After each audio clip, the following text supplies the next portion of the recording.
The Village of Johnson City met with its project team Desmond and the public to discuss their downtown parking plan and feasibility study in Johnson City and its long-term plans.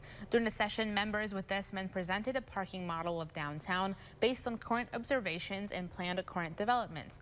Andy Hill, the Director of Consulting Services with Desmond, spoke at the meeting on feedback they've gotten so far from the community and what is wanted most when it comes to downtown's parking. There seems to be a general desire for more parking enforcement or more parking enforcement officers in downtown. That was a recurring theme that we heard from for a number of folks. Village residents also had the chance to give feedback on the early stages of the planning to help give members at Desmond more information and data for their project. The next meeting regarding the parking plan will be held later this month on October 22nd.